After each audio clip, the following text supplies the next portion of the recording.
Hi everyone, welcome to the Paavan podcast. Today we have with us Siddharth Das, who's a mindfulness expert and a wellness and life coach. So let's hear directly from him. Siddharth, first you would like to understand how does your day-to-day activities look like, or what does your day in general look like? Thank you so much for having me here, first of all, and hello to everybody. So, my day, how it looks like. Okay. So, I get up and, of course, I work out for good 1.5 hours. And then I come, I sit for my meditation for a shorter one. Then it's all about helping people out, creating content, taking appointments, consultations. And then again, I go on a deep meditation in the Oh night, wow. and that's how my day is all about. Creating a lot of content, more in the creation mode and less in the consumption mode, I would say. That's very interesting. And I think it's very important to know about yourself and be aware of things before you get into the clutter. So Absolutely, absolutely. wonderful. So, Siddharth, how did you get into this and what was your journey like? As in, you're pretty young, you've been guiding so many people and, Yeah. diving deep into your own self and how things work. So, how did you firstly get interested in it and how was your journey like? Yes, yes. The journey has been fantastic. Okay. I think one of the major setbacks which happened with me, that was in 11th standard. Mhm. And I haven't told this to anybody publicly Oh, though. So what happened when I was in 11th standard, I got electrocuted. And oh, I got electrocuted with 11,000 volts of oh my current. God. Yeah. So that was like a life-changing moment, of course. I was in hospital for a good 4 months. It was a very difficult time. And yeah, somehow I survived. And that's what I see now is I got a second life. And from then, I was not very aware of it, that why it is happening, but I Mm-hmm. started taking a different path. I was a PCM student, but then I Mm-hmm. decided to do bachelor's in arts. Mm-hmm. And when I came to Delhi, there was a lot of struggle. I was trying to do multiple things at the same time, and somehow then ended up in corporate as well. And I did all sort of jobs. If I see a few years back, I was waiting the tables in a cafe, and now I see that I'm able to afford majority of the things. So life has been quite a journey, and I've learned a lot from life.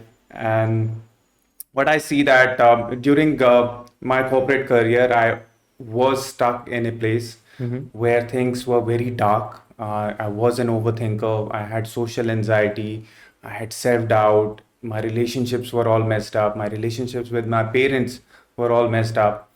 And I had a lot of anger issues. My emotions were all disbalanced until I found mindfulness. Okay, so of course I started reading about a lot of books, and being in India, of course, spirituality is right around the corner for you. So I started exploring my spirituality and got a concept of mindfulness, started implementing it, and it changed my life drastically. And then I decided that okay, this is what I want to do, is to help other people as well. And I made it my mission that I'm going to help a lot of people. I got certified, I learned and invested in myself heavily, and now it's all about helping other people. That's what my purpose in life. I found it, and yeah, I'm living it every day. It's amazing. That's wonderful. And I mean, it's such a beautiful journey with lots of ups and downs. And the best thing is that you were able to figure out what you actually wanted. And another beautiful thing is that once you realize that, this is something that you were feeling, Yeah. and then the ability or the need to be able to spread that happiness to others is, I think, is commendable. And thank you so much, first of all, for sharing your story with us Yes, yes, and thank for you. doing this wonderful thing for all of us. Thanks a Thank lot, you, Siddharth. thank you. Right. So, Siddharth, as you also mentioned that when you were in your corporate or even otherwise, Mhm. you were going through a lot of things like self-doubt and the other problems that Yes, you yes. mentioned. I think that is something which is a very common thing in today's life, and everyone is going through some or the other issues, be it in their personal life, in their corporate lives, Hmm. or generally in life, even when everything is working for them. So, Right. why do you think these things happen, and what was it for you, and why do you think this happens for people in general? Excellent question. So I'll set a ground rule that your personality creates your personal reality. That Interesting. means that what you are thinking, you are feeling, and that becomes your state of being. Okay, your thoughts, your emotions create your state of being. Mm-hmm. Okay, and when we are thinking something, we are also feeling it. So if you can say that thoughts are the language of mind or brain, and feelings are the language of body. Okay. Okay, when we are thinking and feeling, it becomes our state of being, it becomes our Right. personality. And our thoughts, of course, they drive our actions, and their actions drive our behavior, and Mm-hmm. then our behavior for a continuous time, if we continue it, then it becomes our personality. Okay. Okay, so this is what was happening. So when you are thinking similar kind of thoughts on a daily basis, there is a thought pattern which gets created. Mm-hmm. Okay, similar kind of thoughts, if I have to ask you, if you are thinking the kind of thoughts you think today, probably the similar thoughts you have thought yesterday as well, Right. and tomorrow also you are going to think the same thoughts. So on an everyday basis we think almost 60 to 70,000 thoughts, Mm-hmm. and on 90% of these thoughts are repeat from previous day. Hmm. So we can say that on a similar kind of thoughts will create a similar kind of reality. Right. Okay, we won't be able to change a lot of Mm-hmm. things. Makes sense. And in neuroscience there is also a saying, neurons that fire together wire together. Okay. Okay, that means so whenever we have a thought in our mind, Mm-hmm. there is a spark in our brain, right? There is a neuron that gets Mm-hmm. fired, and with the similar kind of thoughts, the similar neurons are getting fired, and after Right. some time there will be a pattern which gets created in our Mm-hmm. brain. If I have to give you an example, think of it as a grass field. Okay, a grass field. When people start walking on this field on a one particular path, what happens? There won't be any grass there. Hmm. There would be only mud, and there would be a Yes. path Yes. which gets created. Similarly, in our brain as well, when we are thinking the same thoughts, a pattern is getting created. Hmm. And now what happens is we are stuck in this loop. Okay, what is this loop?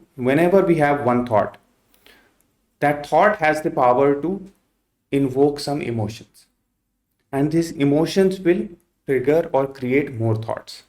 If I have to give you an example, if I am on any social media platform, I'm scrolling, I'm seeing this person, oh, this person has got a new job, bought a new car, living in abroad, or living his dream life. There is a one tiny thought that comes to my mind: what am I doing with my life? Hmm. Am I good enough?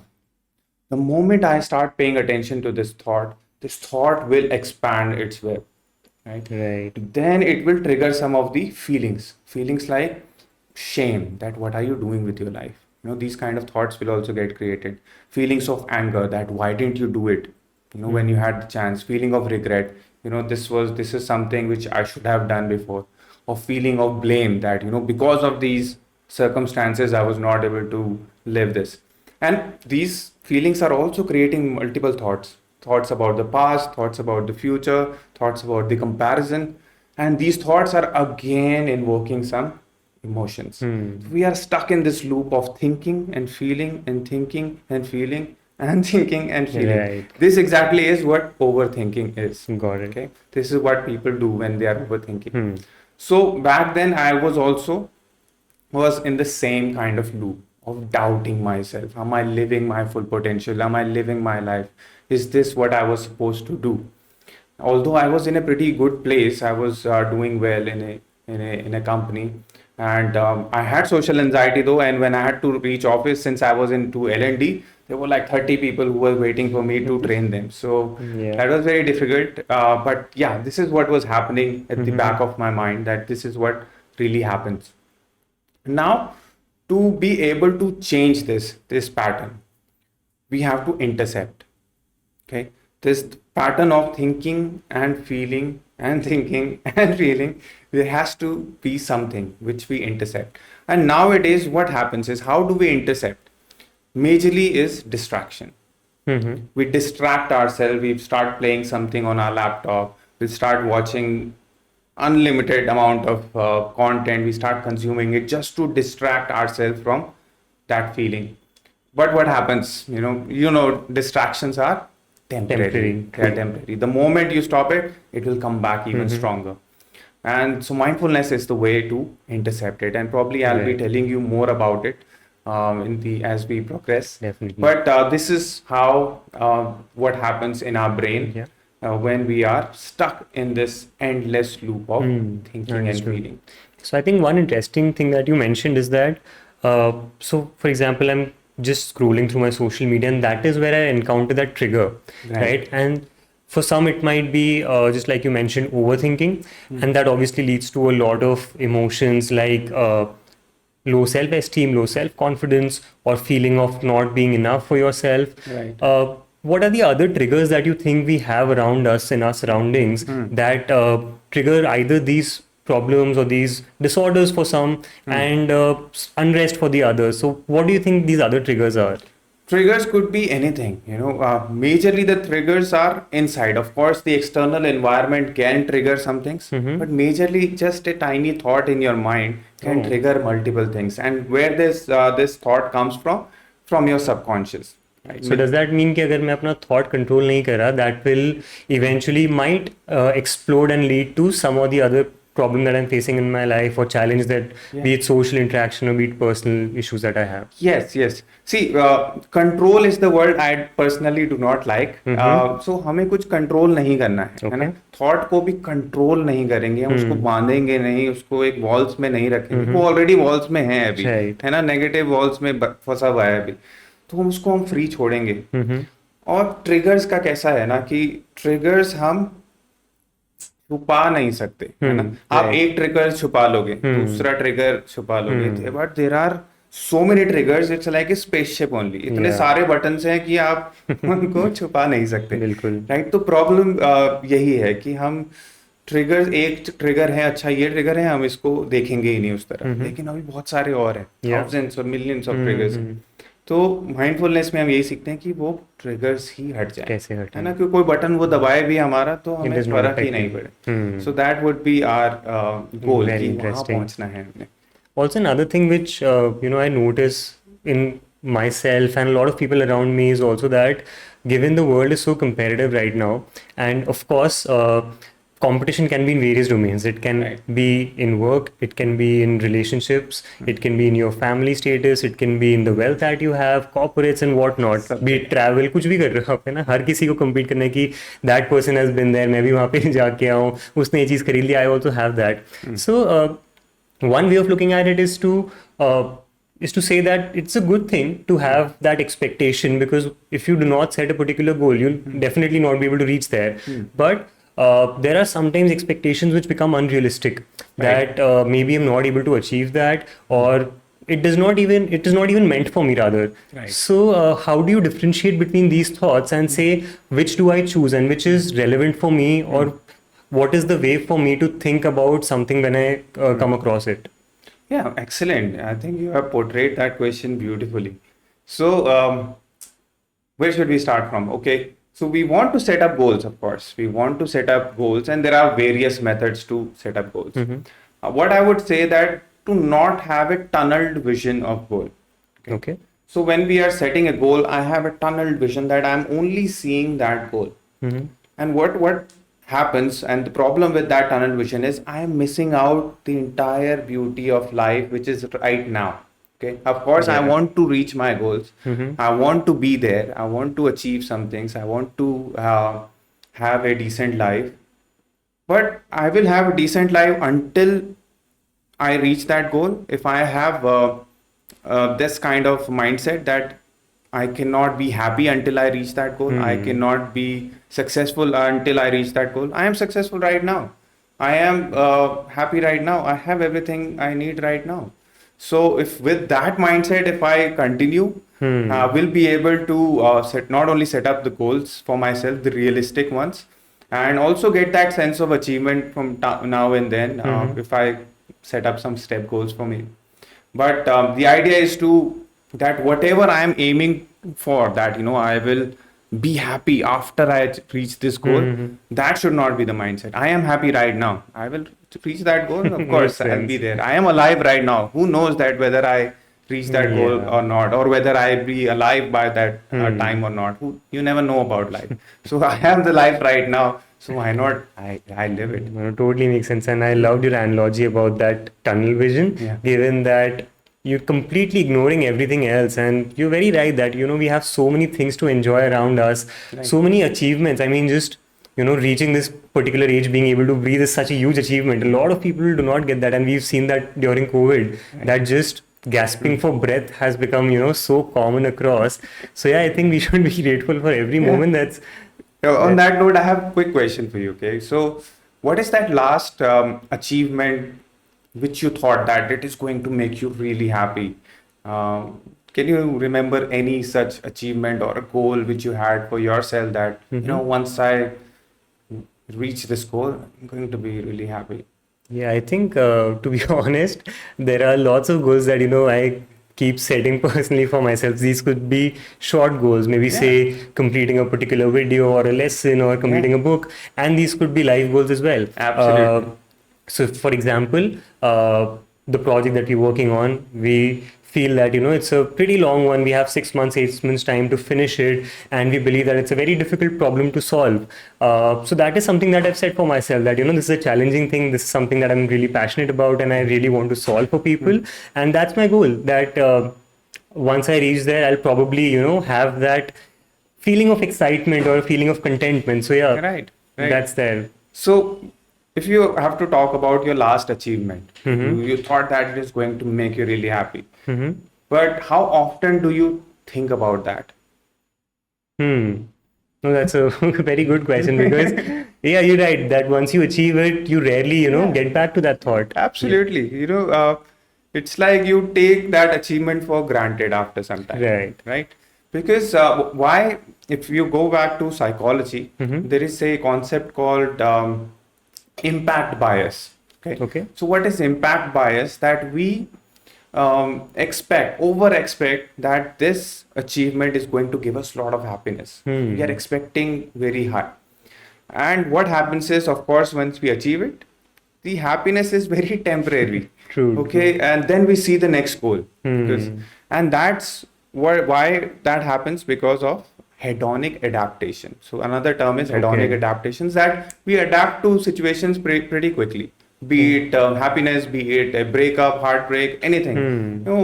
Initially we are a bit broken, but after sometimes we adapt. Yeah. So similarly, once we become happy, after sometimes we adapt to happiness, and then we want something else. Yeah. So then we are focusing on something else, and we have forgotten about that achievement. And that's why it is very important to be happy right In the now, moment. rather Makes than sense. focusing on any particular goal. Yeah. So that what happens a lot of times is that I am going through my life. I know कि I am aware that मेरे को ये चीज़ नहीं करनी है. This is just my goal and I'm trying to be in the moment. But a lot of the times, what happens is that I'm unable to identify कि किस point पे मैं सही कर रहा हूँ, किस पॉइंट पे गलत कर रहा हूँ. So how do you actually become aware of things? या फिर even before being aware, how do you identify what is the right behavior for you, or what is something that will deteriorate your mental or physical health? Absolutely, absolutely. I think excellent question, first of all. So how will I know whether I am on the right path or not? Okay. If I am asking this question, that means I am somewhat aware कि मैं क्या सही जा रहा हूँ. If I am only being curious about it, at least I am aware. कुछ लोग हैं जो माइंडलेसली चले जा रहे हैं. तो फर्स्ट थिंग जो है अवेयरनेस, जैसे आपने बोला, अवेयरनेस अगर है, then another flaw I see with us is God has given us the eyes, and these eyes can see everything around us. But there is a flaw that these eyes cannot see ourselves within us. Okay, to be able to develop that kind of eyes which can see inside you that's meditation. Okay, that's dhyan. And once you start doing meditation, once you are being meditated, so you will be able to get these kind of answers, whether this is right for me or not. And if you are not able to meditate, then journaling. Okay, then journaling is the second best thing for self reflection. Just Right. pour your heart out. Just by asking this question, just by thinking is not enough. Thinking से थोड़ा सा ज़्यादा करना है, and that would be journaling or meditation. And then you'll be able to see whether मैं सही path पे जा रहा हूँ या नहीं जा रहा हूँ. और सारे पाथ सही ही हैं. जो भी आप कर रहे हो वो कर ही रहे हो, you know that is something you are doing, wherever it is taking you, आप जा ही रहे हो उधर, आप वो गाइड कर सकते हो आप। और बाकी अगर आप डेस्टिनी में बिलीव करते हो तो फिर वो डेस्टिन, आप you are suppose to walk that path, Yeah, है ना। yeah. कभी ठोकर भी लगनी है, कभी सेटबैक्स भी होने हैं, that is all suppose to happen, Hmm. And all you have to do is that learn from it, get some wisdom and move further. अगर वो नहीं हो पा रहा है, उतना अवेयरनेस नहीं है, then Hmm. Of course it is a These challenge. activities can definitely help.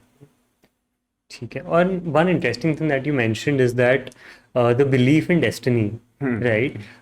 So see, I personally, I see there are two contradicting views over there. Right. One is to say that if everything is destined, then why do I work towards it, Right. right? And if there's no destiny, then even if I work, what's the point of doing all of that, right? So how do you see this? And also, if there's destiny, how does my working change that?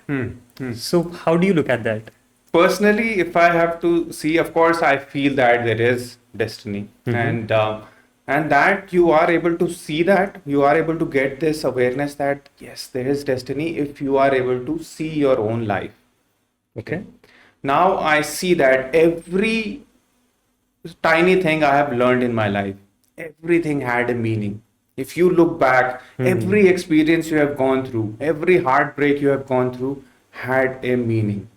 It all connected from to this point. It all connected to this very point, right? All of us in this room right now, you and me, all of our life choices led us to this very moment. You know, all the decisions which you have taken, which I have taken, and the viewers have taken, we all are in this place right now because of our choices. And you call it destiny or not, but we are here right now. Very interesting. Perfect. So, also just, continuing that thought that people get stressed a lot and people get anxious, and that's primarily because of the fear of future or the fear of unknown. Right. So, do you think that the idea that whatever is going to happen will happen, does that help us relax a little bit in terms of relieving our stress or getting rid of anxiety? And also, let's deep dive a little more into why these things also happen. So, Absolutely, what's your view? absolutely. See, stress and anxiety related to future definitely happens because there is a fear of unknown. There is uncertainty. And when there will be things which are uncertain, our mind cannot comprehend that how is it possible that I don't know what's going to happen. It wants to know everything. And you know that we cannot know everything. True. Right? And stress happens either because of our past experiences. If we are replaying it, we are reliving it, we are rethinking it, of course we will be stressed in this moment. Similarly, if I am making up scenarios for the future, if I'm just trying all the permutation and combination, just trying to predict the future, okay, if I do this, this will happen, if I do this, this will happen. So what is happening is I am, of course, creating these worst case scenarios for me. Then I am also creating an entire world in my mind. I am creating this world that if I am taking this action, this is what is going to happen. This is how people are going to respond to me. We go into very micro details that, okay, this is the tone of the person who's talking to me. They will be blaming me. The society will be cursing me. So we go into very tiny detail to create this scenario. So Right. think of it in this way that we are not only thinking this worst case scenario, but we are also feeling it. That means we are living it. Okay. So it is like dying multiple times in a day. We are just by living that scenario. And after we have lived that scenario, we are feeling it. And of course, it is making our present worse. We are feeling miserable. So what is happening right now is I am of course disconnected from my present moment. I am in imaginative world. I am living in my mind. Right? So if I'm thinking about the past, of course it is memories. I'm also living in my mind there. Then if I'm thinking about the future, thinking is of course always will be in my mind. It will be imaginative only. And the idea is to stay in reality. Where is reality? This very moment. So if I am getting anxious because of the future thoughts, One of the ways would be to stay in the present moment. One of the ways to come out of it, stay in the present moment. Whatever will happen, will happen. That's a beautiful saying. And in the same time, rather than worrying about the future, how about I spend that time in working towards the future so that that scenario doesn't happen. That worst case should not happen. Yeah, So very how about beautifully I put. work on it? So, everything that is going in my head, is that something that I really want? Because if I'm consciously spending time thinking about things, so it is something that I am attracted towards, or I believe that is important to me. So, firstly, do you think is that something that people actually want, and are they living their lives the way they really want to, or is it a forced construct that is coming either from inside or outside? Definitely, external environment has a big role to play. Right? And of course, for the first 30 years of our life, I would say that we are pretty much living by the laws of the societies or how our parents has taught us. Somebody said, oh, go do this degree, and we are doing that degree. You should do this kind of job, and then we are preparing for that kind of job. So pretty much we are living on the basis of how we have been told, especially in our Indian society. This is what is happening. But after 30, I would say that that mindset starts to shift.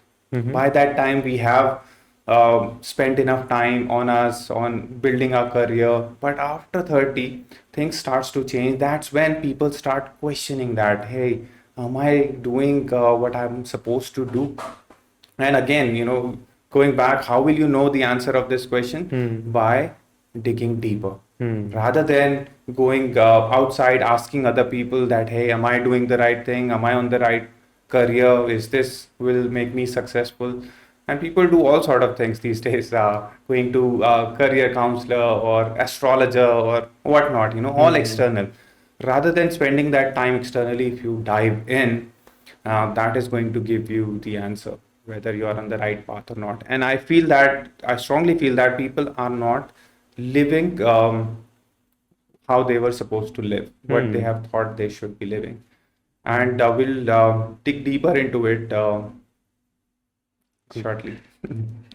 ठीक है. Also, one interesting thing that you said was when you're living inside your head and connects to what you previously said that your thoughts translate to emotion and emotions translate to behaviors. Right. So, does that also mean that you're, consciously going towards that direction? If you're thinking in a positive way, even if you don't have that, you may be moving or tuning your behavior to go in that direction versus if you're just stuck there, you actually get stuck in your life in terms of Right. how you think. Right. That's absolutely right. So, what's the question? Sorry. नहीं नहीं मतलब बस discussion. You're absolutely हाँ, right there. Yeah, ठीक है. absolutely. People are living in their head.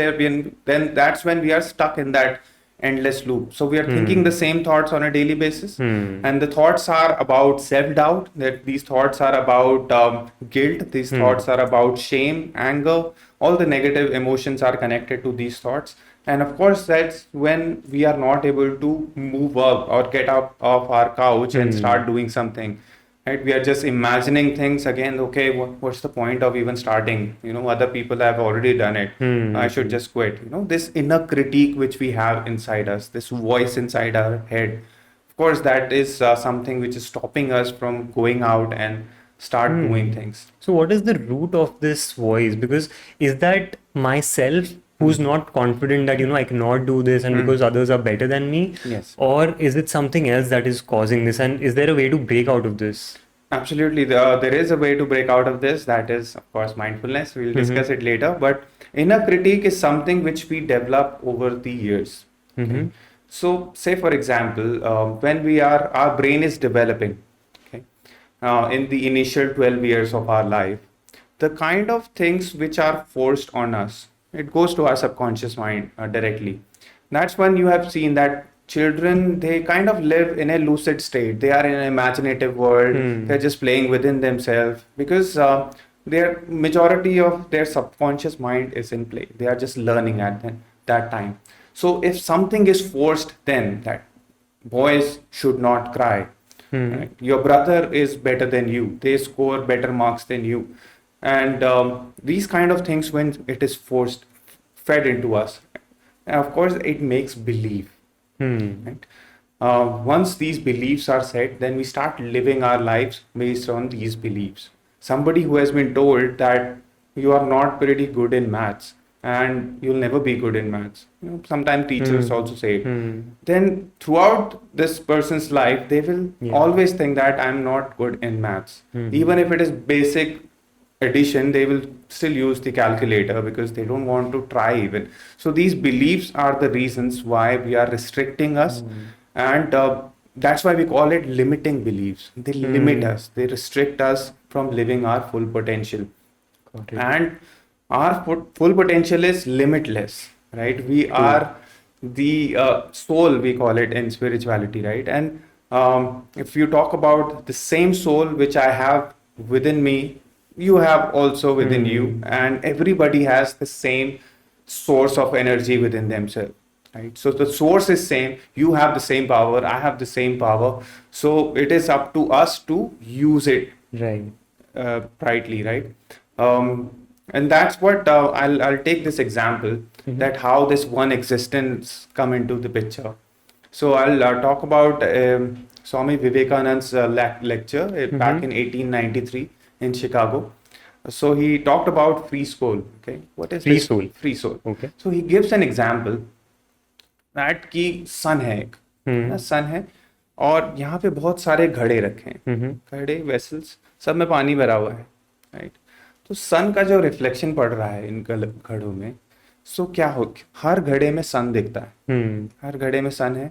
So that is that source energy. उसको हम creator बोल लें, गॉड बोल लें, हर रिलीजन उसको कुछ और बोलता है, उसको क्वांटम फील्ड बोल लेते हैं, यूनिवर्स बोल लेते हैं. There is some cosmic energy. Okay, so उसको हम सभी लोग अलग अलग फॉर्म में देखते हैं. कृष्ण में देखते हैं, शिव में देखते हैं, और अदर रिलीजन्स में जो भी उनके गॉड्स हैं वो भी देखते हैं. But one thing is same in every religion, सब लोग उस एनर्जी को क्रिएटर मानते हैं. Allah is a creator, you know, God is a creator, our gods are a creator, destroyer हमारे में थोड़ा सा और है, ऑपरेटर.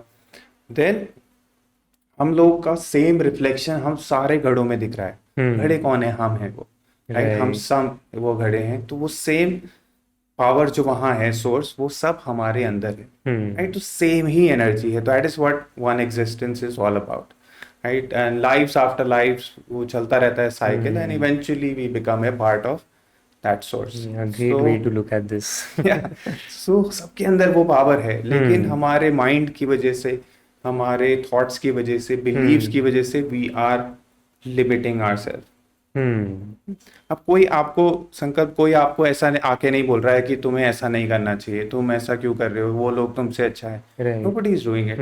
कौन कह रहा है? आप खुद ही आपके थॉट्स कह रहे हैं, right? And there are these examples that we also feel on a daily basis, right? That there are some times when we're so confident. So, for example, if I wasn't thinking about cracking a particular exam or, you know, applying for a certain role at a company, for example, right. पहले मेरे को बहुत डर लगता था that, you know, maybe I'm not really fit for that role, or I felt that, you know, that is completely out of my league. But maybe after some time, there's some inner voice that changes and tells you that क्या हो गया, right? There are so many people doing. Right. What are you lacking? You have everything with you, and you just have to put in your thoughts, your mind, and just go towards it. So Right. I think that's something that we experience regularly also. I Right, think we right. just need to focus more on these Yes. emotions that we feel on a day-to-day basis. Right, right. On that note, again subconscious सारा काम कर रहा है on a daily basis. Right now 95% of the activities we do, it is done by subconscious mind. Okay. That means our body has learned it. Subconscious mind is your body. Let's take it this way. And 5% of our daily activities are done by conscious mind. Say, for example, when you drink water or when you eat, do you have to put your conscious effort to eat? It is pretty much done automatically. When you're driving, you know, it's pretty much automatic. Although we drive manual, we still pretty much automatic. Red light पे रुकेंगे भी, सब कुछ हो रहा है, but वो अपने आप हो रहा है, माइंड कहीं और है. यानी आप ब्रशिंग आवर टीथ, अच्छा आज ये मीटिंग है, ऐसा हो रहा है, वो अपने आप body has learned it. That is subconscious way of living. Right. So body has also learned some emotions. Body has also learned the thought patterns which I was talking about. Right. तो एक दिन आपको बहुत अच्छा लग सकता है कि हाँ, I am going to change it, है ना? फिर कुछ घंटों में क्या होगा, वापस your body will take over. Subconscious will Got take it. over. You will fall back into the same habit. And it is no different than any other addiction. Whether I have addiction to smoke, cigarette, or drugs, or alcohol, or negative thoughts or negative emotions, addiction is same. Cigarette छोड़ने वाला भी क्या करेगा, आज से नहीं पीऊंगा मैं, लेकिन with in few hours what happens, the body craves for it, है ना. तो सेम वे जब आप पॉजिटिव सोचते भी हो और फिर डिसाइड करते हो कि मैं कल से मैं जिम जाऊंगा, राइट, आप बहुत वो करते हो फिर, लेकिन वो कल तक आने में क्या हो रहा है कि बॉडी इज टेकिंग ओवर कि अच्छा छोड़ो ना, we fall back into the same old pattern. On that note, can I add few more things? Sure. Everybody says be yourself. Mm-hmm. What I strongly believe is not be yourself. Okay, don't be Very yourself. interesting. Don't be yourself. Mm-hmm. Because again, same thoughts, same emotions, same actions, same results, Right. and same life. कुछ change नहीं हो रहा है. So if you continue to be yourself, this similar life you are going to live. So don't be yourself. So Very the idea is interesting. to break the habit of being yourself. Also, just curious about this thought that does this also mean that who you think you are is not actually you, who you're calling yourself? Because when you say that don't be yourself, it means there's something else that we have to move towards, not have to, rather, that is your natural state of being. Absolutely. So, do we also confuse our identity, so to say, in terms of how we believe we should be versus how we actually are? Absolutely. You are absolutely right. So think of it this way. There is this hand is all about what we portray to the world. Okay? And this below hand, it's all about how I am inside. Okay. So the bigger the gap is, the more conflict state I will be in. Right. Okay. So how I am portraying to the world, I am portraying I have everything. I am successful. I am confident. I can do anything. I have a lot of money and whatever. How I am inside, I have self-doubt. I am underconfident. I have past traumas. I am not healed. Right. So the bigger the gap, the more problem it creates. Yeah. And that's what we start questioning after 30, this gap. Right. So how I am with my friends, how I should be with my family, is how I should be with my girlfriend. And you must have seen that people are different. When they are with their wives or girlfriend, they are Definitely. There are entirely several different identities. persons, right? So we have to bring this gap closer. It has to be like this. The same person I am inside, the same person I am outside. And how will I be able to do it? By, again, you have to do a lot of work. It is not only by thinking. You have to start working on healing those traumas, working on healing those emotions. This doubt is coming, where is it coming from? This procrastination I'm doing, where is it coming from? And oftentimes they all are interconnected. So what I'm inside, if I'm able to portray that outside, I'll be the same person, that's would be my original state. And if you talk about spirituality, what is our original state? Sat Chit Anand. Right. Sat Chit Anand is existence, consciousness, and bliss. That is my actual state. True. That is my truest nature of a soul. वही है. Yeah, I Anand think में है. a lot of, majority of the philosophies have that central concept, be it Indic philosophies, Western philosophies, that your true nature of being is exactly what you said, Anand, and Anand of your own self, not what's happening outside. So yeah, I think that's very well put. And also, when you talk about, being the same person, I feel that it comes from two things, right? As you were showing this gap. So your expectations also have to come down in terms of, or rather not expectations, the way you portray to people of how you want to be, versus also changing yourself in terms of how you should be. That Right. is when I feel both changes would be required, right? Absolutely right. How I should be. Anything which should. I must be like this. I should be doing this. Leave yourself free. Yeah, got it. Once you are free, you will be able to guide yourself anywhere. So we don't want to Right. be too strict about anything. Hmm. But of course, when we have some negative behavior, Hmm. negative thoughts, we are not able to do it, then definitely we want to You have to be consciously make that effort. effort. Right. Yes. So let's talk about, what are those ways in which we can identify and, as you were saying, heal ourselves Hmm. to get into that state of bliss. State of bliss is, of course, it is meditation. And that's what baffles me right Mm-hmm. now, that India is the place where meditation got originated, Right. right? We are the one who invented this thing, or it was passed, Mm-hmm. this knowledge was passed to us Yeah.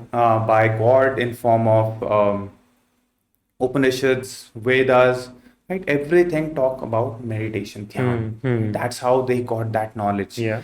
And what baffles me is that right now, very few percentage of people are meditating. Hmm. If you have to talk about how many people do you know in your circle who are meditating, I mean, I would say less than 1%. yeah, you can count them in your And fingers, true, true. right?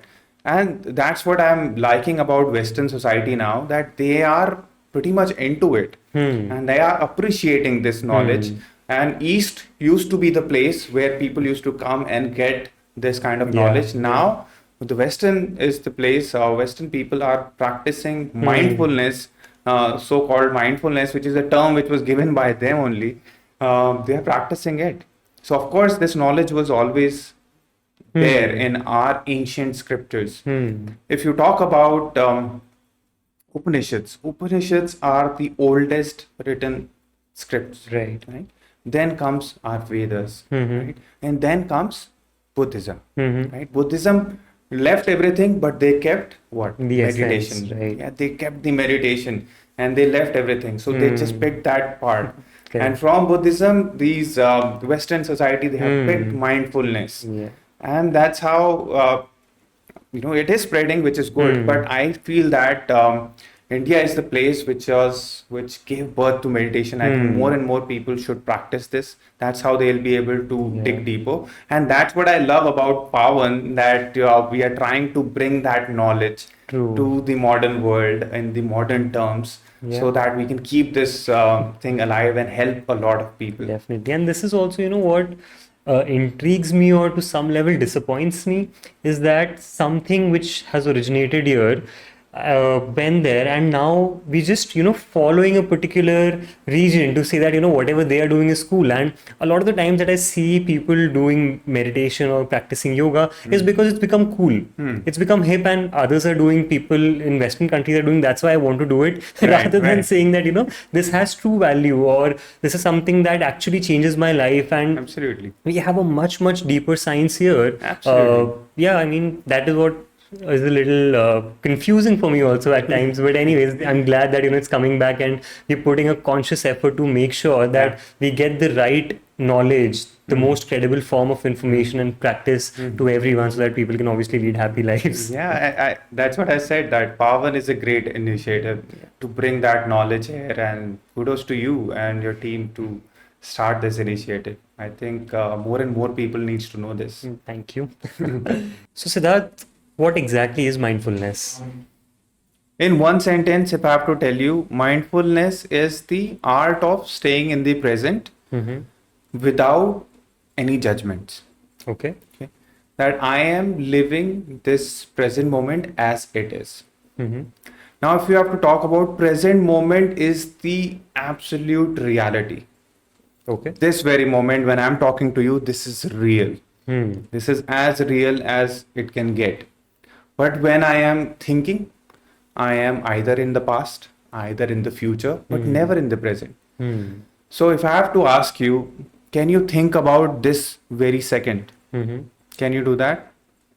I mean, it's very difficult because Yeah. time is constantly moving. Exactly. So what it means that I cannot think and be at the same time. Hmm. When I'm thinking, I'm not being. Right. So you've already passed the moment of which you were about to think. Exactly. Hmm. So if you have to think about a beautiful moment in the past, Mm-hmm.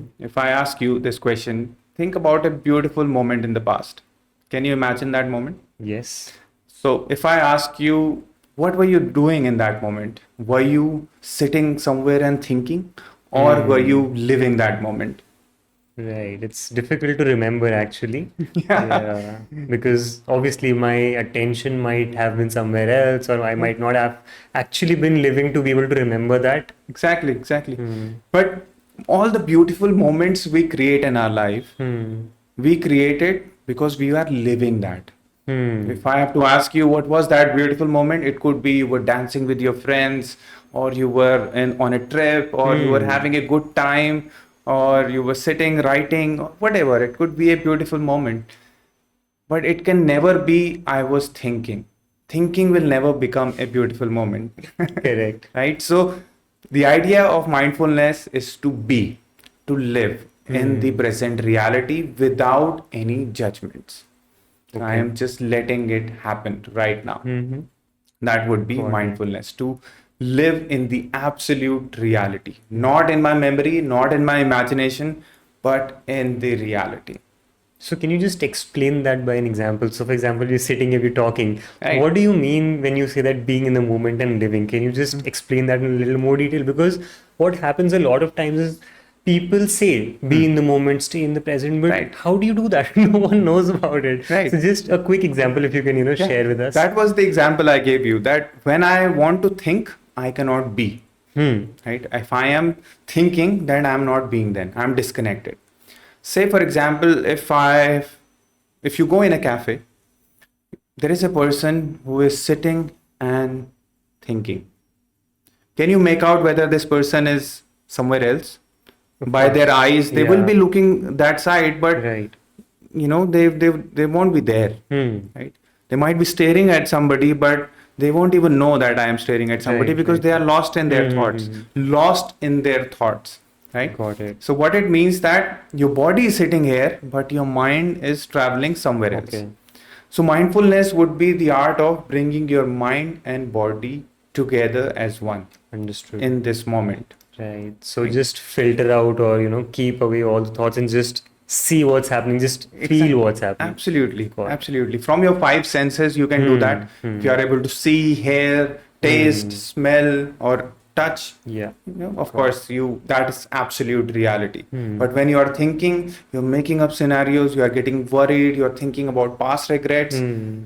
you do not have those senses active there. Right. Right? You cannot do that. So how does this help you heal from the problems that we were talking about earlier? Right. Firstly, how is it connected? I mean, Hmm.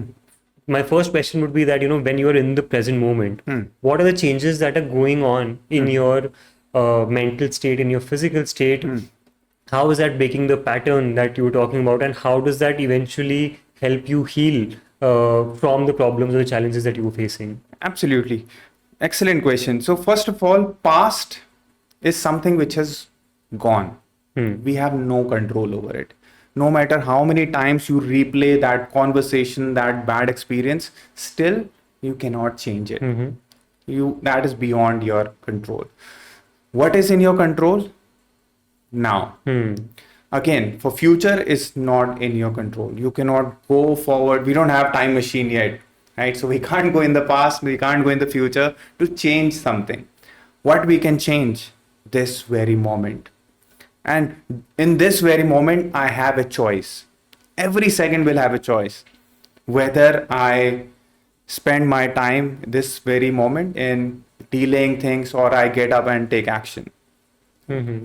Whether I want to think about my past and regret about few things, or do I want to take any action right now? Do I want to worry about my future and just make myself anxious, or do something about it? Hmm. So this choice will always be there. And where is this choice? In this second, in this moment. And Right. that's why we call it the power of now. Hmm. And what I like to call it now is wow.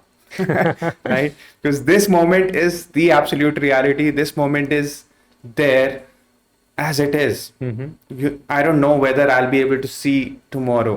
You have no Yeah. idea. Yeah. But what I know is I am alive right now. I am breathing Right. right now. So when I get control of the now, I get control of my life. Hmm. Do I want, if I make promises that, hey, from tomorrow I'll start working out? Again, it's a promise, it is an imagination. Can I work out right now? I can. Again, I I say to myself, I'm going to study Mm-hmm. after a few hours. Can I study right now? Yeah, I can. You pick up the Makes book and sense. start studying. So the control you have for your life Mm-hmm. is in this very second. Yeah. And the choice is always there, whether you Hmm. want to use this time in thinking Mm-hmm. or being. Wow. Actually, the way you've put it makes it sound very powerful. It is, it That is. you tapped into an ultimate source of energy, and Yeah. everything is in your control. So that's beautiful. Can you also, give a little peek into the head of a person who's being mindful?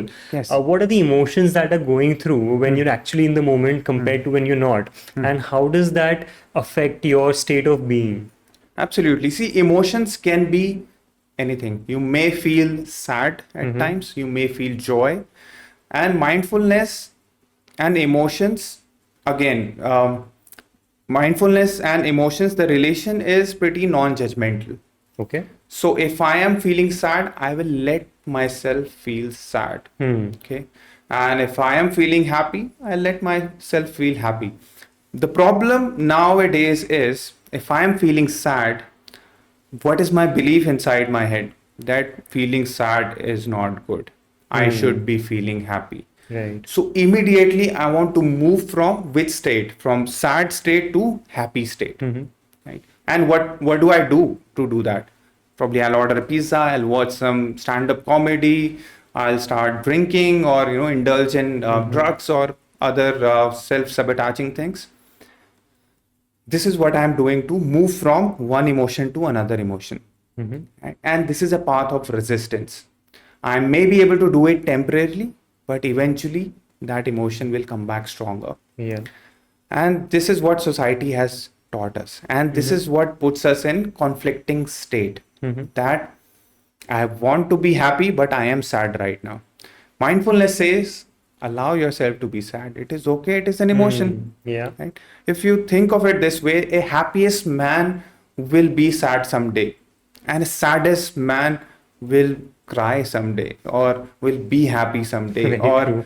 they will have joy like a kid. Hmm. Let's do it one more time. So think of it this way: a happiest man will be sad someday, and a saddest man will feel joy. So emotions, energy in motions. This is how I see. Emotions are pure energy, Hmm. and they are always in motion. They are always flowing. They will not stay for longer time, even if it is joy. Happiness will come and it will pass. It is Hmm. okay. But what we try to do is we hold on to that happiness for a longer time. Right. We want to move from sad state very quickly. So what we have done is we have accepted some emotions and we are resisting some Hmm. emotions, Hmm. and we want to treat every emotion as equal. What if one day you just hug sadness? You just accept it. It is okay. I'm feeling sad. It's fine. I let myself feel sad. The moment I give myself this compassion, sadness will start fading away. Wow. But the more I resist, the more powerful it becomes. So emotions are always flowing, Hmm. and we will let it flow without resisting, without being judgmental. And that would be the relation between mindfulness and emotions. There's one more thing I wanted to talk about. I've forgotten that. Mm, so yeah, pretty much it. Yes. Emotions.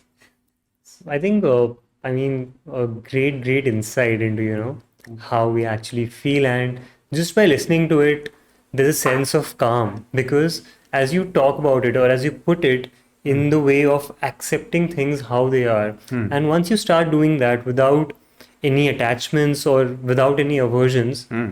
you realize that you've left all the crap that was filling your head, and you just become that observer, so to say, as Absolutely. a lot of these philosophies and the concept of meditation also puts it Yeah. in that way. Hmm. So yeah, I think there's also a word which is very common, which is called samta, Hmm. the how of some being same in all types of situations. is essentially, as you rightly put it, detaching yourself from that moment, or rather accepting that moment. It can be looked Accepting it, at in either ways. experiencing it. Experiencing it, exactly. Absolutely. And on the same lines, when let's take an example, okay? On the same lines, if I'm on a trip, okay, and I'm on a trip with my friends, and then the trip is about to end. Right before that, if I start feeling that, oh, the trip is going to end, I'll have to go back to my old routine. The trip is ending after 2 days, but I have started feeling sad 2 days before. Yeah. Right. So, what I'm trying to do, I'm trying to hold on to that happiness more. So, this awareness is not letting me enjoy those 2 days as well. And same thing happens with our corporate employees as well, our working professionals, since I have also been a part of it. Saturday they will have a lot of fun. Sunday will they will spend on worrying about Monday. Exactly. Right, okay, weekend is leaving. Weekend will go after a day, right? So how about you live that part? So True. that's what mindfulness would be about, living or being. I think you've saved a day of the week for me. I'll now be able to enjoy my Sundays as well. Right, right. Yeah. So, tell me something that, listening about these things, thinking about these things, it totally makes sense. But why does it happen that despite knowing that I have to do this, why am I not able to put it into practice? And a lot of the times I know that, I want to practice mindfulness, but there's no way for me to start. So, firstly, why is this friction there? And secondly, how do I get to know what my starting point could be? See, starting point is pretty simple. These days, everything is available on the internet, but again, you need more streamlined process. You need a coach. You need apps like Paavan to be able to go in one direction. Okay, because all the random knowledge on the internet, you try someday and then you leave because you don't see the results. Now, think of it this way that remember your body has learned it, your subconscious mind has learned negative emotions, that remember that grass field and that path has been created. Now it will take some time to, once you stop walking on that path, it will take some time to grass to grow back in that path, right? It takes some time. So similarly, it will take some time. You need consistency and you need continuous practice, and with intention and attention. Okay. Okay, both are needed, good intention and of course attention. If you are able to repeat the same things over a certain period of time, then you are able to change the pattern of your brain. Then you are able to change how your brain functions and how your thoughts are developing, how your emotions are coming. You will be able to change your life, but again it will take some consistency. You need Got some it. continuous repetition. Think of it this way, that for years you have blamed yourself, for years you had guilt, for years you were blaming yourself. Now just by one day of practice, just by 1 week of practice, will it go away? No, Of it course will not. not. Yeah. So because your subconscious has learned it, now it will take some time to de-learn it and learn something new. Right. Think of it this way, that when you are learning a car, initially you are using your conscious brain. Okay, how to put gear, where to put brake. But after repetition, what happens? Your subconscious has learned it. Right. Now you just drive it on automatic Yeah. basis. Similarly, for beginners, mindfulness would be the starting point, meditation would be the starting point. Once they start meditating for continuous time, for a certain time, say for good 4 to 6 months, they will be able to see some results. Got it. So actually, that's where, sometimes the problem also comes because, say, when you start hitting the gym, you see that you're getting in shape very soon. But Right. in this scenario, it's very difficult to imagine a tangible outcome. Exactly. And I think most of the times I don't even know what the outcome would be, Right. or whether this would be effective, or would I be doing it in this correct way to be able to get into that state that I want to be in. So how do I look at it? How do I see what the outcome here is? Outcome could be anything.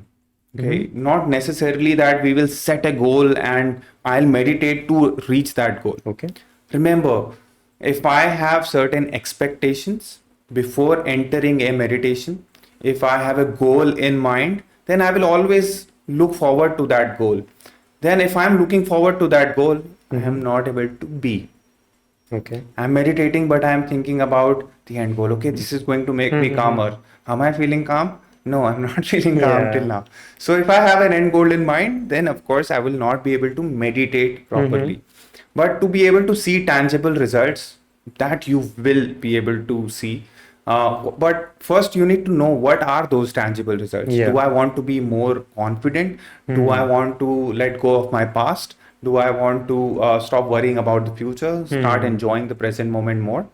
So, mindfulness is a practice which you do.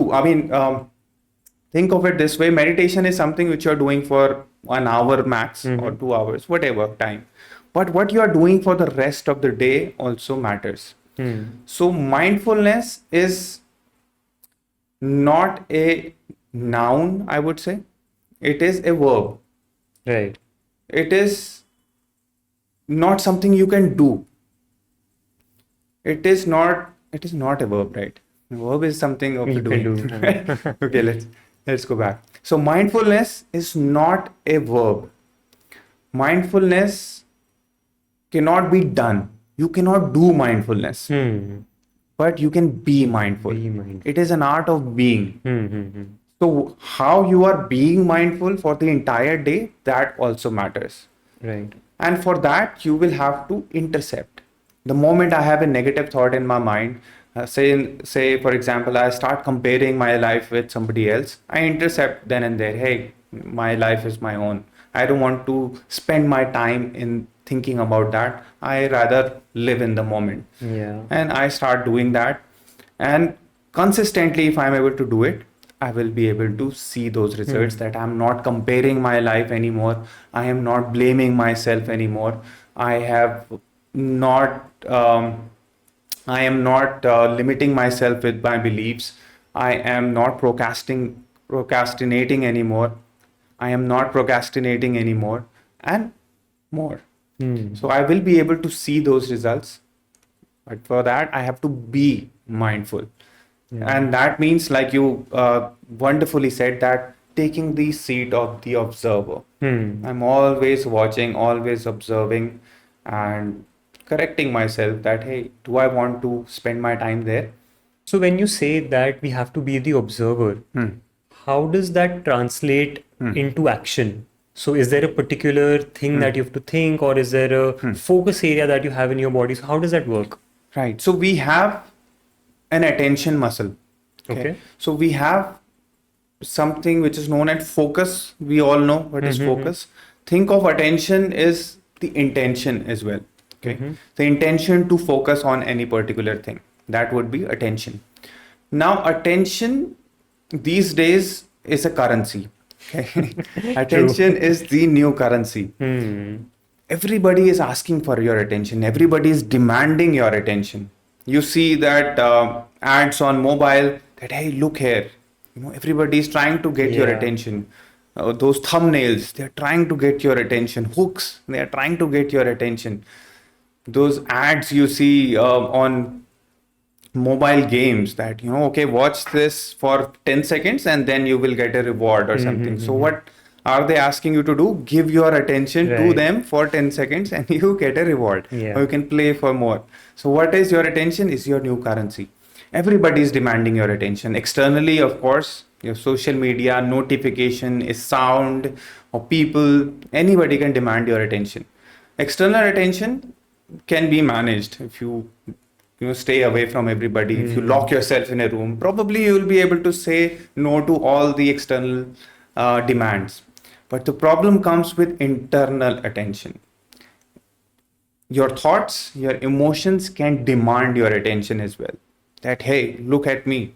You need to focus on me. What if this happens tomorrow? What Hmm. will you do? You have to focus on me. Let's worry about future. Let's think about the future. Hmm. Like I said, it gets addicting, right? Yeah. So internal thoughts are also demanding your attention, and to be able to manage these internal thoughts, mindfulness comes into the picture, so that you decide which thought gets your attention, which emotion gets your attention, which action gets your attention. And you get this power by practicing mindfulness, by getting now in your control. Hmm. So when you say there's this attention muscle, is this actually a muscle, or is this a way of putting things, or is there what is the neurological or physiological science behind attention? If you can explain that. No, definitely there is not actually a muscle, but we call it an attention Hmm. muscle just to build that practice.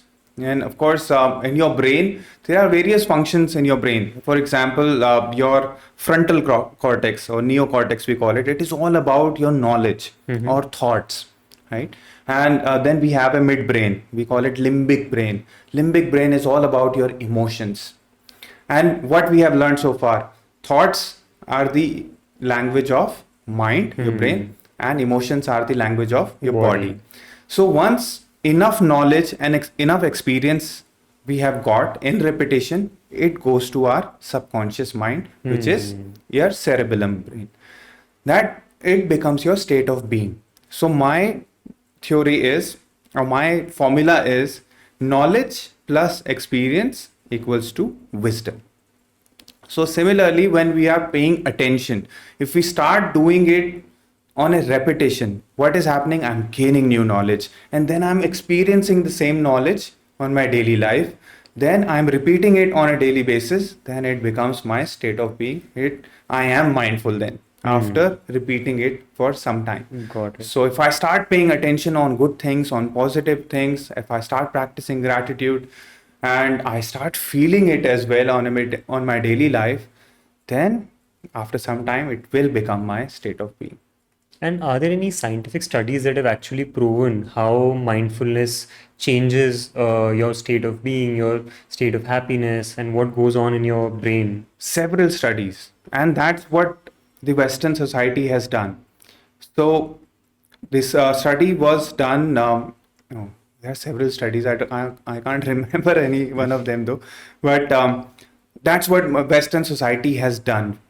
They have picked mindfulness, they have removed all the spiritual essence from it, Mm-hmm. and then they are practicing it in more scientific ways, and Right. they have developed programs like mindfulness based stress reduction. Mm-hmm. It is an 8-week program which is done, which is practiced or tested on the people those who are going under anxiety or depression, and they have seen their Mm-hmm. brain changes after practicing it for just 8 weeks.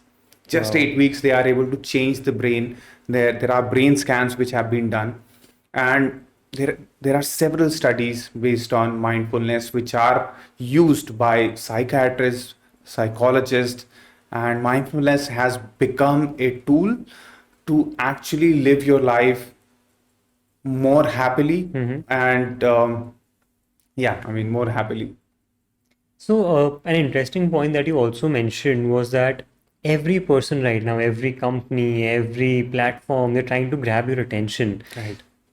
What do you think? I mean, of course, it's not for us to say that, what types of companies come up or what businesses are being built, but Right. how do you see this evolving? And do you think this is the right direction that, we are taking as a society? Or Hmm. if not, what are those aspects that can be integrated in the way we build businesses or Hmm. how we operate or how we engage with each other? See, right now, as per the study, the attention span of an average person is 7 seconds. Mm-hmm. So person is only able to pay attention to something only for 7 seconds. And with this short form content, which you see nowadays, people are just swiping up, swiping endlessly for hours. Within a couple of seconds, if they don't like it, they swipe up. So the Hmm. attention is going less. So the attention span is becoming even lesser. And if it continues in this way, then of course it is going to be very challenging for a normal average person to pay attention, to focus on any Hmm. task. And it gets worse by multitasking. Okay. Okay, we have been taught to multitask. Specifically in our culture, we are taught to do multiple things at the same time. Mm-hmm. So what is happening? I am working on my computer, then I'm scrolling on my phone, I'm also taking notes, and I'm also listening. So I'm doing multiple things at the same time. And what is happening is I am not paying attention to any one of it. Mhm. So multitasking is the old way of living and it doesn't work. The new way of living is monotasking, one thing at a time and giving it all your attention. You Right. are able to do things very quickly. If you Mhm. are monotasking, you'll be able to do 2 hours worth of work in probably 30 minutes because you are saying no to distractions. You're Mhm. keeping your phone away, you are putting it on do not disturb, and you're only paying attention to one thing. And this is something which Western society has been doing. They kind of do one thing at a time, and that's what they are able to achieve. Multiple things they are able to achieve Mhm. when they do only one thing at a time. For us, when our attention is divided, we get distracted very easily. A ding on our phone, a notification will make us pick up our phone, then we are lost for hours. So as a company, what we can do is help people build their attention, create more long form content. And of course, short form content is here to stay. And especially these days, the subtitles you see on Mhm. those short form content, it is like one word at a time and it is Yeah. moving very quickly. So it Mhm. is also affecting your brain that, you want to see the change very quickly. Right. And the impact is in relationships as well. When you are sitting with your family, you are half of the time you're scrolling, you're not able to pay attention because you want things to change very quickly, Hmm. and it is definitely affecting us. And as a company, what we can do is help people out to build their attention. That's something I feel that a company can do, and which is Pavan is of course doing to help people build their attention muscle to be able to pay attention for a longer term. Apart from it, it is going where it is going, so we will see when we get there. Right. For now, we'll focus on the now. Now. Makes Right. sense. So, Please go ahead. talking about now, what also comes to my mind is that suppose my past experiences always help me build the person that I am today, right? And of course, these are huge teachers for us because Right. the experience that we gather, the highs that we have, the lows that we go through is what makes us stronger, and analyzing them is what helps us build a better future as well. Right. So does this not contradict with the idea of mindfulness to say that, I'm staying in my past and analyzing it? So how do you look at it from a lens of mindfulness? Should we do that? Should we not do that? No, definitely. Past is something we cannot forget. Past Hmm. has made us who we are right now. Of course, we are not going to forget the past. We are not going to stop making plans for future. Mindfulness doesn't mean that I will just forget the past or not think about the future. Say, for example, 40% of the time I am dwelling in my past. I'm Mm-hmm. replaying that horrible past. I'm reliving it. And then 40% of the time I am thinking about the future. I'm worrying about the future, what will happen. And only 20% I am present in the now. So mindfulness says that increase this 20% to 60%. Mm-hmm. Then 20% you are thinking about the past, the memories. 20% you are setting up goals for yourself, you are looking ahead, but you're enjoying this life for 60% of the time. That's what Right. mindfulness is all about. And past experiences has taught us a lot of things. And majorly, we don't want to forget the memory. Hmm. And we can't even forget the memory. The more I will try, the more I will remember it. Right?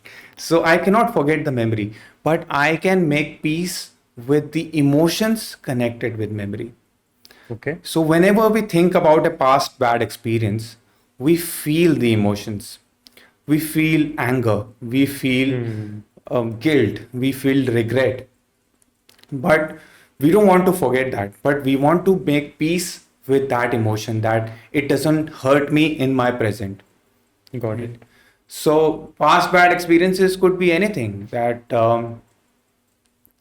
I made a mistake, I was very stupid, we say all these kind of things, negative self talk happens.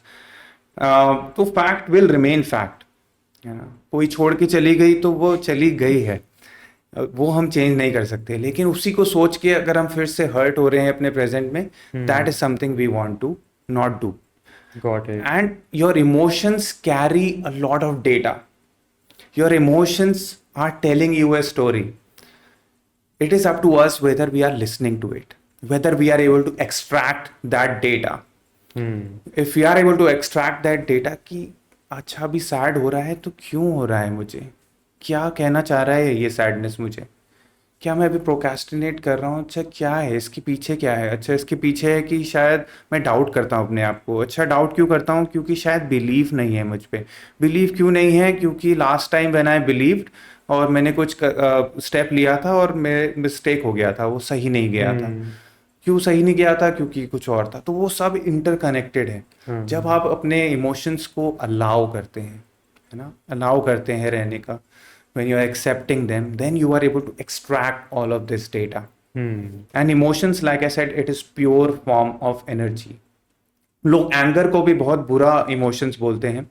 Anger is not bad, it is again an emotion. उसको bad label क्यों कर रहे हैं, लेकिन Right. उसके actions जो हैं वो बैड हो सकते हैं. कि एंगर में हम जो चीज़ें बोलते हैं, जो चीज़ें करते हैं, actions are sometimes of course not good. और हम क्या कहते हैं, मैं गुस्सा हो गया था, anger took over me. So what it means कि me and anger become one. Right. Right, कि मैं और एंगर एक ही एंटिटी हैं. देन तो So मैं कुछ नहीं कर रहा था, वो एंगर कर रहा था मेरा. correct. So we want to create this distance. Anger is the purest form of energy. कभी जब आपको रेज होता है, head to toe you are like, you feel this pure energy within you. बिल्कुल.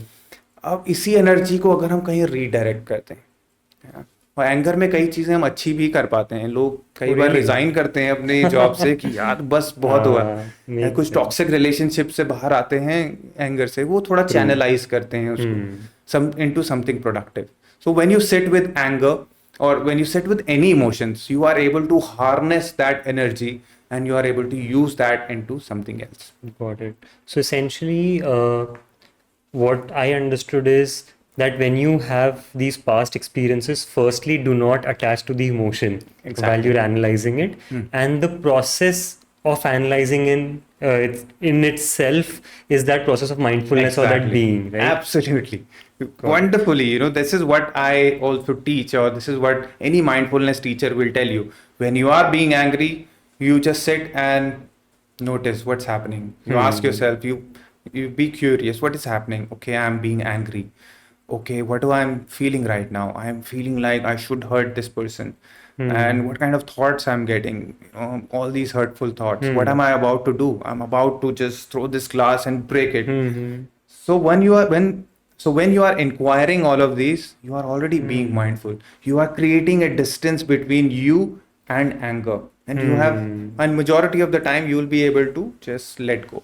So who's that person who's feeling that anger, and who's the person who's the observer? They're both you actually. Your emotions have this power to take over you. Okay. They can take over you, be it happiness, sadness, anger. They can take over you. They can guide your behavior. Remember, emotions are the language of body. So body has learnt it. When body has learnt it, it becomes your mind. Right? Then you are not doing anything. Your body is doing everything. Right? So it is a memorized emotion. So essentially, you learn to be able to control your emotions by learning to control your body by actually through your control of thought. Absolutely. So, is there a difference between being mindful and meditating? Because we see a lot of practices of meditation and a lot of practices of mindfulness, and there are different techniques. So, is the final result of all these techniques of mindfulness and meditation the same, or are they there to help you achieve various goals or help you heal from different problems? So, how does this differ, and what are the various categories that we see? Fantastic question. So majority of the people have this challenge that what is mindfulness and what is meditation. Like I told you, meditation is an act of being. Of course, you sit and you just be. You try to just overcome your body, you overcome your senses, you reach another place where you are able to see things, you are able to observe yourself, you are able to dive in. And you can do it for an hour or for average working professional, it's usually less than an hour, 30 minutes, 15 minutes. That it will be a practice. Meditation will help you be mindful. Okay. Okay, that would be one of the mindfulness practice which you can do to be mindful. And once you are meditating, then remember that even if you are meditating for 1 hour, then what are you doing for the rest 23 hours is your mindfulness. Then you're being mindful, you're observing, you are checking, you are not letting the external environment affect you. And as of now, we give a lot of power to external environment. We have given the power to people that whether they can make our whether they can make our day or break our day. If somebody compliments you in the morning and you are like all happy, what a beautiful day. If somebody says, hey, didn't you sleep last night? You look all messed up. My entire day is gone. So we have given that kind of power to people. So अपने खुशियों की चाबी हमारे अपने हाथ में होनी चाहिए, हैं, दूसरों को नहीं दे सकते. सो एक्सटर्नल वैलिडेशन नहीं चाहिए हमें, इंटरनली इट चाहिए. So with being mindful, you are able to do that. So meditation would be one of the things you do to be mindful. Understood. And what are these various methods? So we have breath work, using breath work to be meditative or to be mindful. Sometimes it's focus on your consciousness, sometimes it's focus on the sound. So why do, first of all, these techniques differ, and do they help you in a different way? Each technique, does that affect you in a different way? Absolutely. I mean, breath is something which is very important. Why? Because breath is always happening in the now. I cannot breathe in the past. I cannot go to future and breathe there. I'm always breathing in the now. Whether I want it or not, I will be breathing in the now. So whenever we focus on our breath, whenever we are doing all this breath work, I am connecting to the present moment. And rest of the techniques are again connected with your senses. If you are listening to something right now, you are able to connect because it is happening right now. If you are seeing something, what are the things around me? I am again connecting to the present moment. What can I touch? What can I taste? What can I smell? All of these techniques will connect you back to the present moment. That is the difference. And the common thing is that the present moment is always there. So we need several ways to come back. Because mind is very powerful and it will go in an instant. While you're consciously driving, even then you will be like lost in your thoughts and your body will take over. Your body knows how to drive. It will drive very smoothly. So those are the difference between all of these techniques, and all of these techniques will bring you back to the present moment. Should I practice or pick a particular technique based on what my current state of mind is, or what challenge I'm going through, or what is it that I want to heal? So is it person dependent on their experiences, on their way of life, or is it generic for everyone? It is personal, it is person dependent, and of course it is generic for everybody as well. See, breath is something which everybody is doing. Breathing is something which is constant for everybody. You are breathing, I'm breathing, everybody is breathing. So breath work is something which anybody can do and everybody should do. In spirituality, it is what? It's a प्राण शक्ति. है ना, कैसे हम सांस लेते हैं, ये सबसे important एक चीज है जो प्राण है. And then so breathing is something which everybody can work, and everybody should start from by focusing on your breath. Then if you are able to sit for a longer hours of meditation, then you overcome your five senses. You overcome your body. So I'll tell you how my personal meditation experience goes. Initially, when I sit, of course, I start with my breathing. I connect myself to the breath. For initial few minutes, it will be only, the entire focus will only be on breath. Then soon things will start to fade away. Then soon I will move away from my environment. I will move away from the time. I will not have any idea about the time. Then I will also move away from my body because I cannot feel my body anymore then. If I am not able to feel my body, that means I am also not able to feel the subconscious learning which I have. I'm moving past my emotions and I'm moving past my thoughts. And then I am able to reach a state. In a spirituality, it is, of course, source energy, you can call it. You can call it quantum field. You are able to connect with something, you are able to connect with something greater. And then that time you are able to experience or gain a not or gain a lot of knowledge about yourself. And it is indeed a pretty great experience. Yes. So if you are able to sit for a longer hour of meditation, it is absolutely fantastic. But even for a beginner, 15 minutes or just 10 minutes of breath work can do magically well to connect them to the present moment. And present moment is all we have. It Hmm. is the absolute reality. Yeah.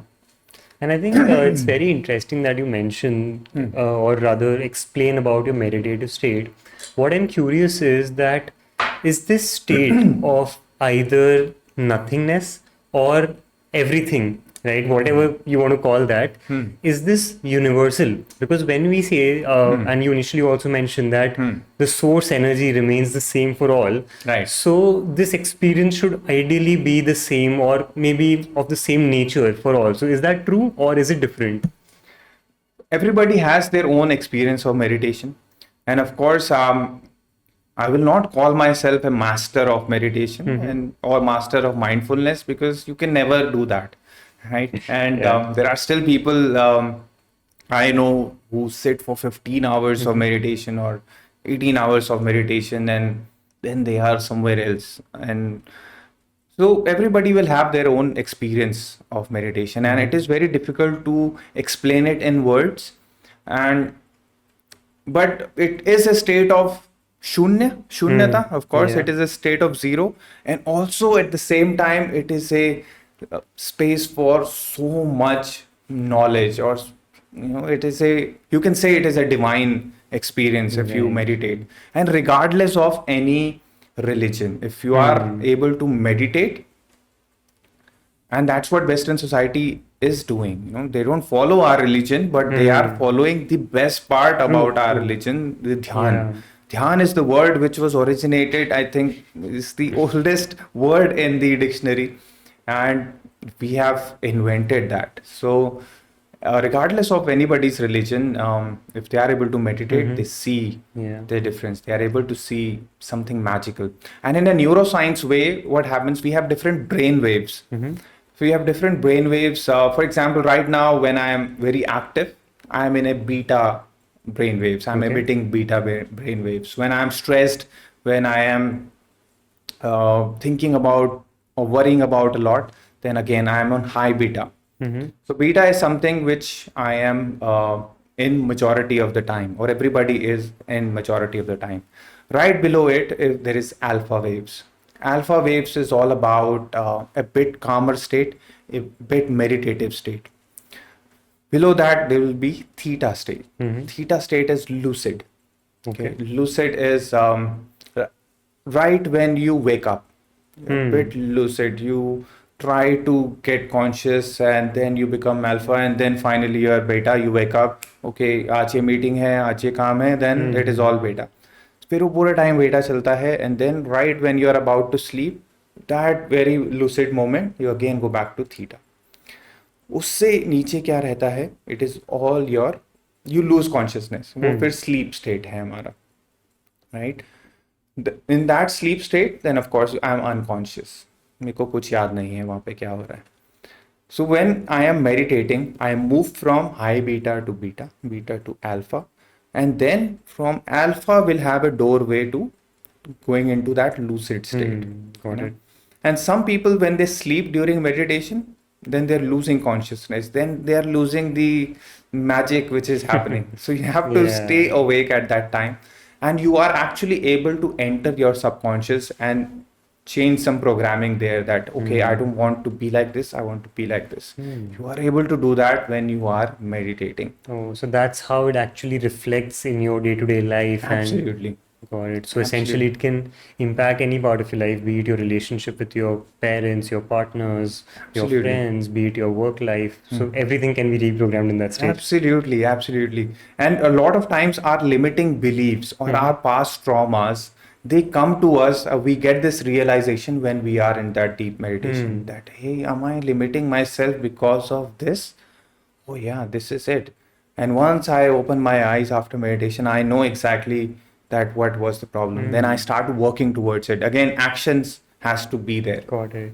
Got it. So it will be there. So it essentially helps you identify, tweak, and also gives you the strength or the intent to be able to move towards that correction. Absolutely, Yeah. absolutely. Right after your meditation, it is recommendable that write Mm-hmm. you write whatever you have experienced Oh, so is that it? Hmm. you don't forget. And if you are meditating on a regular basis and for a longer duration, the person who entered the meditation and the person who wakes up from meditation will be different. Wow. So that meditation के साथ एक और चीज़ होती है that people associate it with doing nothing, which is actually doing nothing, Hmm. but there is a sense of loss of productivity that people feel कि यार मैं Right. meditate करूँ मैं तो कुछ भी नहीं कर रहा and I'm Hmm. losing out on my Hmm. work time, I'm not being Hmm. productive. So how should we look at it? Hmm. So there is a saying, if there is a saying, you should ideally meditate for 20 minutes, but if you think you are busy, then you should meditate for 1 hour. Okay, so if you feel that you just don't have time, that means Mm-hmm. you need to spend more time in meditation, Mm-hmm. because that is going to make you more productive. Okay. Meditation, although it seems like it is counterproductive, but Hmm. once you meditate, once you are able to channelize your focus, then you are actually being more productive. Same is the case with monotasking. Mm-hmm. We feel that, hey, if I only do one thing at a time, I won't be able to do or achieve a lot. And that is not the case. When you focus only one thing at a time, you complete it quickly and you are able to complete more tasks at the end of the day. And we also have this hustle culture, Mm-hmm. right? That we want to be productive all the time. I want to make most of my time, or time is money for me. So when I have a strong belief that time is money for me, then I am living only for productivity. Hmm. Anything which is not adding any productivity, it seems like it's useless or worthless for me. Like spending time with your family, for example, Hmm. or doing something which was your hobby. It feels like, hey, it is not productive. It is not adding any Yeah. value to me. So why should I spend some Hmm. time? See, life is not only about being productive.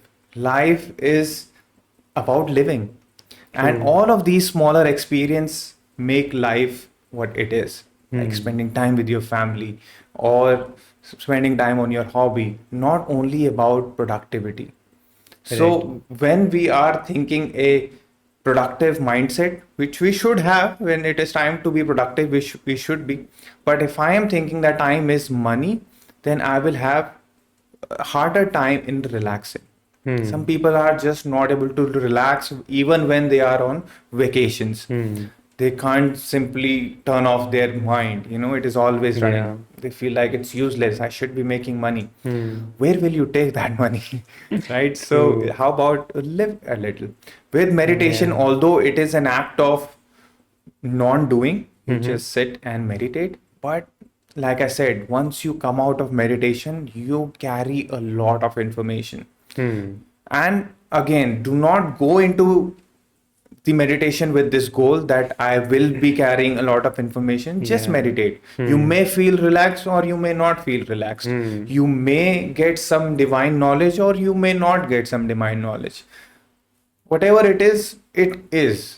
So I'll just sit and meditate. So Right. people, those who feel that it is non-productive, they should definitely meditate for a longer time. Yeah, and I think there should also be a need of broadening the definition of productivity to Absolutely. increase productivity of your life or your life force, so to say. Then I Right. think it'll start making more sense to everyone. Absolutely. Life is all about being, living, Hmm. experiencing, Yeah. not only being productive. Again, if Hmm. we are being productive, remember that tunnel vision. Right. Remember that tunnel vision. It is all about that. Then I'm missing out the Hmm. all the beautiful aspects of life. Makes sense. So that ऐसा भी है क्या कि to be able to meditate मुझे कोई पहाड़ पे ही जाके, जंगल में जाके, खाली जगह पे ही बैठना है, और can I do that in this busy city life या क्राउडेड एरियाज? क्या क्या लॉजिक है ऑफ प्लेस एंड टाइम? पहाड़ों पे definitely there is quiet, hmm. That's why people prefer कि पहाड़ों पे जाके मेडिटेट करना है. But again meditation has nothing to do with your external environment, hmm. Right? If I am dependent on my external environment, फिर internal में dive नहीं कर पाऊंगा. So definitely you need to be in place where you are undisturbed. Okay. Sound है, शोर है, it is okay, but we try to find the quieter place. But when you are in a deep meditation, सुनाई नहीं देता है. Remember, in deep meditation, you move beyond your senses. Hmm. Then वो shut down हो जाता है बाकी right. सब. And all you need is a quieter place where you are undisturbed. City में तो बिल्कुल हो हम्म। सकता है. सिटी में सबसे ज़्यादा ज़रूरत है मेडिटेट करने की. या। With the kind of lifestyle we have, a quick 10 minutes meditation, ज़्यादा भी नहीं, 10 minutes के लिए आप बैठो and just be. And another myth about meditation is that it is about stopping your thoughts.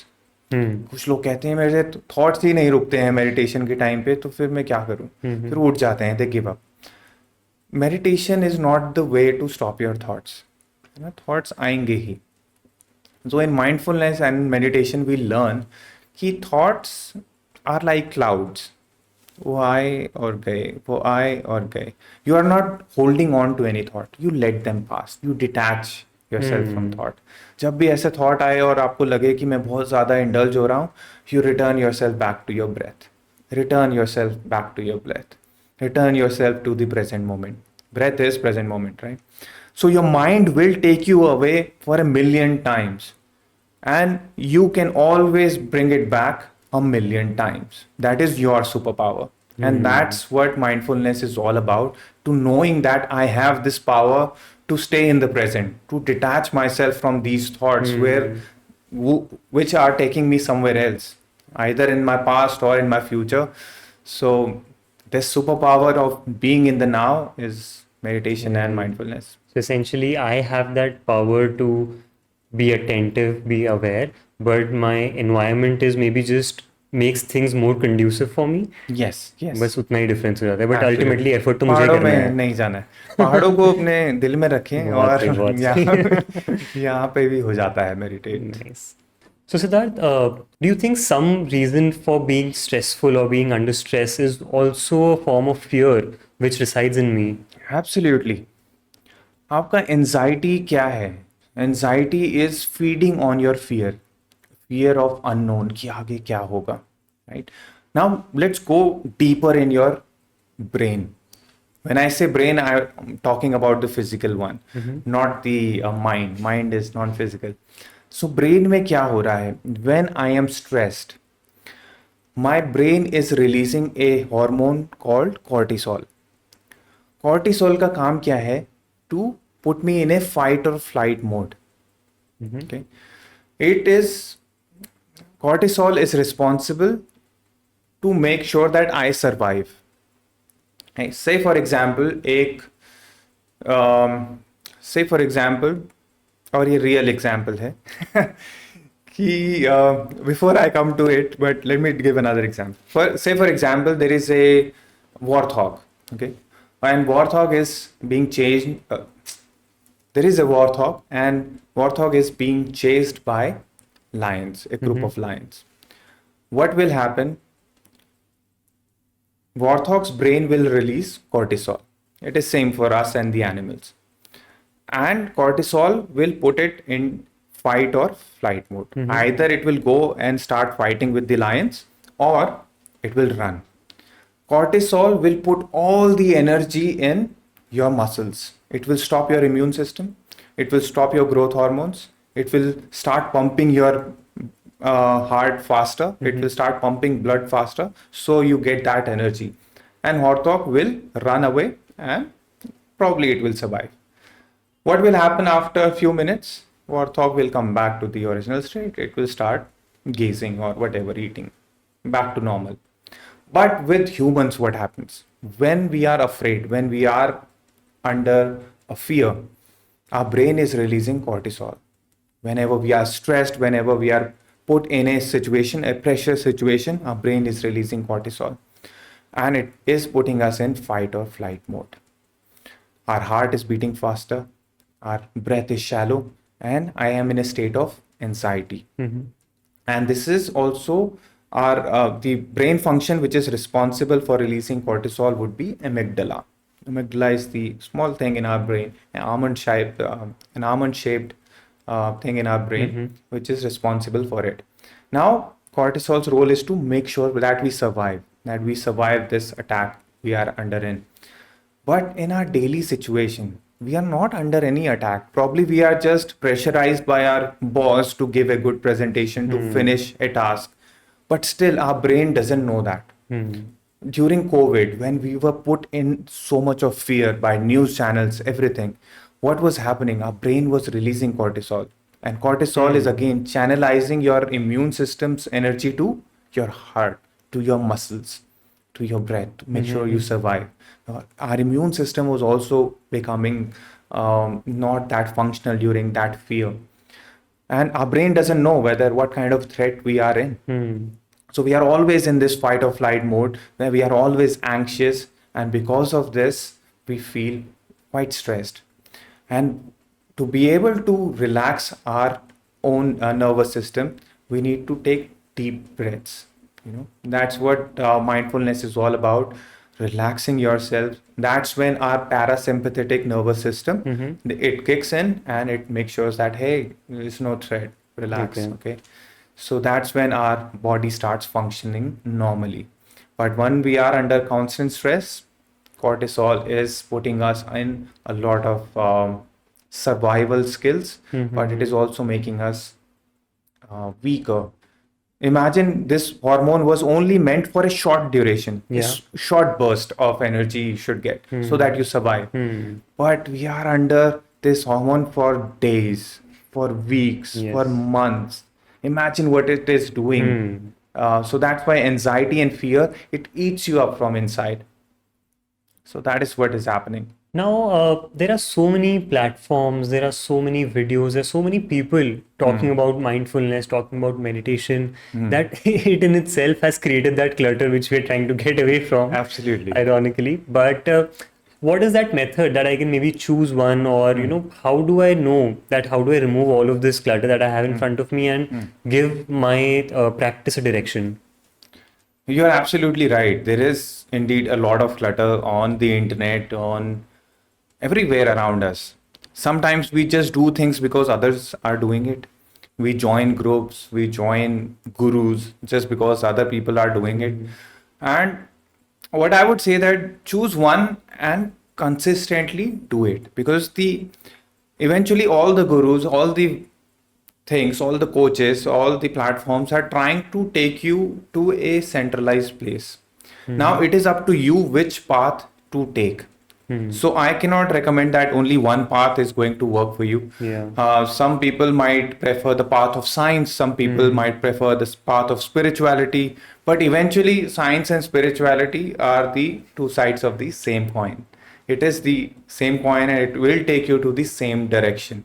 So whatever direction you choose, which resonates with you, which vibrates with you, you go ahead with that and continuously do that. And then, of course, choose the trusted sources. People, those who are certified, people, those who are actually the experts in this domain, choose that. Try not to just gain some random knowledge or just because other people are doing it. Just don't do it. See what resonates with you.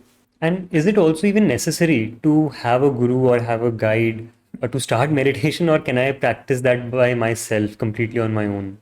No, absolutely. In India or in spirituality or Hinduism, there is a very important state which is given to a guru. Okay. And guru is very important in spirituality. You can try it on your own, that works, but you will be lost for days, for hours, for months, or it could be years. You try and test, you will not know whether it is the right thing or not. It is more of a trying and testing. But with the help of a guru, if you find somebody who can show you that path, to show you that proven strategies, like people call it, So if they can show you that path, and all you have to do is just walk in that path, and you will get that predictable results, then definitely you want to go for the guru who can actually guide you. Guru is like a guide who Yeah. can give you that knowledge, who can give you that experience to make you wiser. So definitely platforms like Paavan, where you have so many gurus and you have so much of structured knowledge, not some random info on the internet. This works. You can reach out to any coach who is in this expert in this domain. Absolutely, that will work. So essentially, it means that obviously it's not necessary, but it makes your life and your process much easier if you It have. saves some time. Yeah, makes sense. So thank you so much, Siddharth, for putting light on so many wonderful aspects of light, of mind, of body, and helping us understand how we lead our daily lives and what is it that we do not do at all. I think that was very important for us to learn. And I hope everyone has, first of all, answered a lot of their questions that they had. And I hope there are lots of new questions that have arisen in them. So thank you so much, Siddharth, for being a wonderful guest. So before we let you go, any final words that you have for us and our audience? Thank you so much for having me here. It is always a pleasure to be part of Paavan. And final comments. The only thing I want to tell people that stay in the reality. And where is the reality? Reality is always in the now. And now always gives you that choice. The choice of be or to think. So the question for our viewers is, what are you going to do with the now, with this power you have in the now? Thank you.